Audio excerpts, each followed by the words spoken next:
नमस्कार, मैं अम्बे वर्मा और आप देख रहे हैं इंडिया टीवी न्यूज। तो चलिए आगे बढ़ते हैं कुछ खास खबरों की ओर। तेजस्वी यादव अभी से ही अपना रास्ता तैयार कर रहे हैं। बीजेपी सहकारिता प्रकोष्ठ के सह संयोजक सुशील सिंह का बड़ा बयान। तेजस्वी यादव के बयान को लेकर कह डाली बड़ी बात। देखिए इंडिया टीवी न्यूज के लिए नीरज कुमार के साथ विशाल वैभव की विशेष रिपोर्ट पटना से। आप देख रहे हैं इंडिया टीवी न्यूज और मैं हूं विशाल वैभव। अभी हमारे साथ बीजेपी सहकारिता प्रकोष्ठ के सह संयोजक सुशील सिंह है। हम इनसे बात करते हैं क्योंकि जिस तरह से आज तेजस्वी यादव ने पूर्णिया लोकसभा क्षेत्र के कोढ़ा विधानसभा में बीमा भारती के चुनावी रैली में मंच से संबोधन उन्होंने किया कि या तो बीमा भारती को जिताइए या फिर एनडीए को। तो कहीं ना कहीं एनडीए को जीत को लेकर आपका विपक्ष जो है अपील कर रहा है। क्या कुछ कहेंगे इस पूरे मामले पे, कैसे देखते हैं इस बयान को? आपके चैनल को धन्यवाद।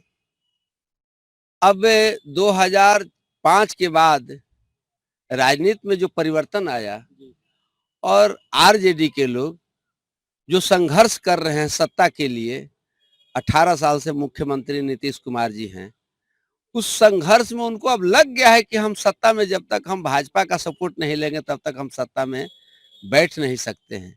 और भाजपा का ही देन था कि इनके पिताजी सत्ता में मुख्यमंत्री बने। उस समय झारखंड बिहार एक था तो भाजपा का ही देन था कि 45 विधायक लेकर के भाजपा थी साथ में, और जब तक सपोर्ट नहीं करती तब तक बहुमत साबित नहीं होता। तो जब जब कांग्रेस के खिलाफ में सत्ता बना है अपोजिशन का, तब तक बगैर भाजपा का सत्ता नहीं आया है।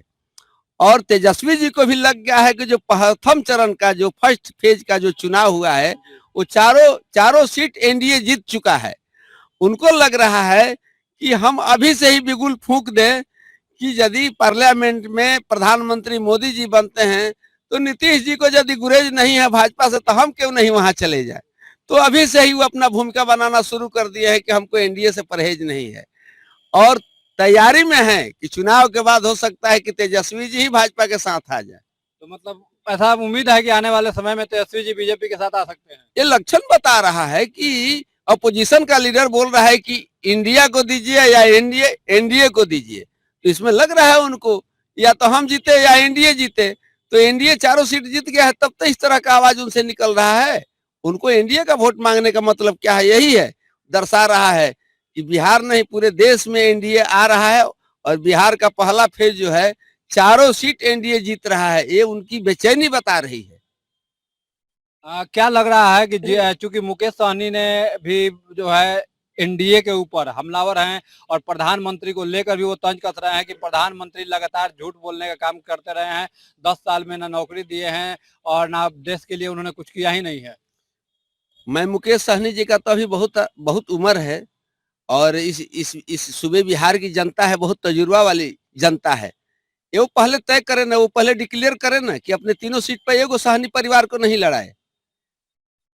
एक परिवार भी, एक इस बिहार के जिस सहनी के बल पर आज नेतृत्व कर रहे हैं, जिस सहनी का डिमांड कर रहे हैं कि हम उसको आगे बढ़ाएंगे, उसके हक को दिलाएंगे, तो पहले ये तो तय करना चाहिए था उनको कि तीनों सीट पर एको सहनी को नहीं दिए, सारे सीट को बेच दिए, दूसरे के हाथों में बेचे, पूंजीपतियों के हाथ में दे दिए।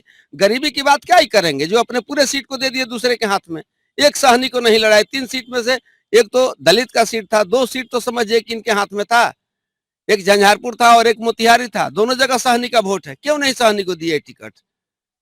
और सहनी का वोट मांगने चले हैं। इनको है कहीं से मोरल, इनका कहीं मोरल नहीं कह रहा है कि हम सहनी का वोट मांगने जाएं। भाजपा तो कम से कम सहनी को विधान परिषद का नेता बनाया है, मंत्री बनाया है। भाजपा के पास 2-2, 3-3 सहनी नेता हैं जो कि माने मुख्य धारा में हैं, और इनके पास जितने सहनी है सब रोड पर हैं, केवल अपने मलाई चाहने के लिए अपने सीटों को बेच रहे हैं। सहनी को क्यों नहीं दिए सीटें?